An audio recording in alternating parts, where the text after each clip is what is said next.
Mon général, Président net.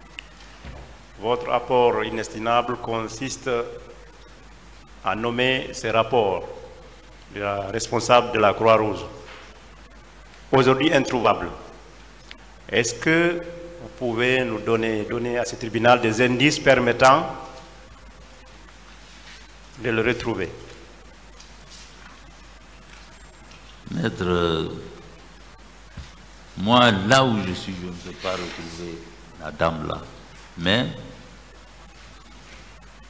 moi, je crois que vous êtes mieux placé que moi de contacter la Croix-Rouge. On sait l'année à laquelle elle était là. La Croix-Rouge peut savoir là où elle a quitté et quand elle a fini sa destination.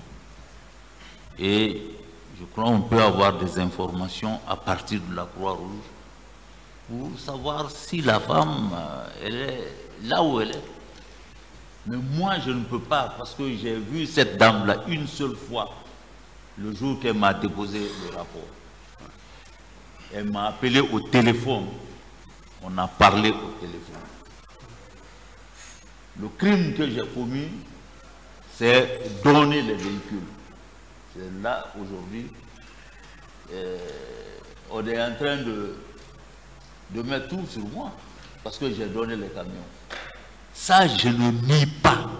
Elle a demandé, j'ai donné, et les camions ont été remis à la dame. Elle a dit qu'elle a reçu les camions. Voilà le problème. En général, d'ordinaire, lorsqu'on donne un ordre, l'ordre peut être exécuté ou non. Ensuite, il y a un rapport, n'est-ce pas? Surtout dans l'armée, c'est systématique, n'est-ce pas? Moi, je n'ai pas donné l'ordre. L'instruction. Elle a demandé, j'ai trouvé la solution. Donc, de quelle manière vous avez demandé au chef de train?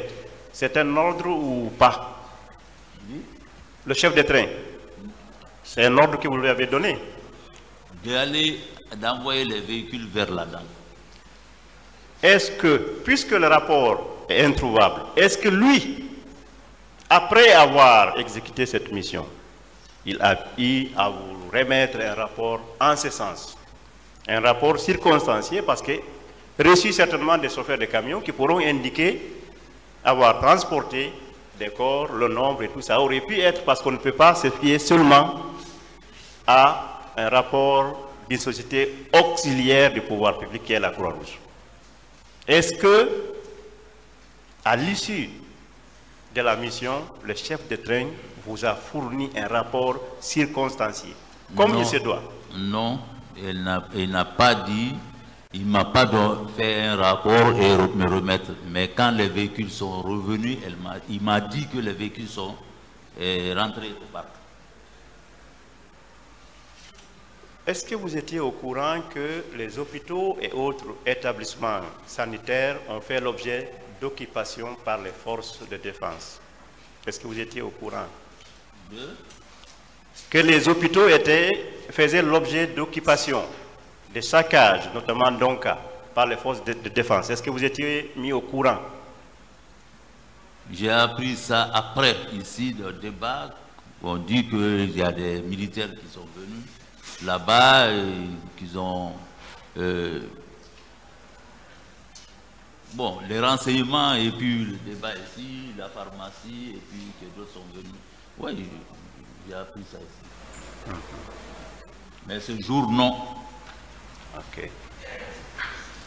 D'ordre plus général, donc, à aucun moment,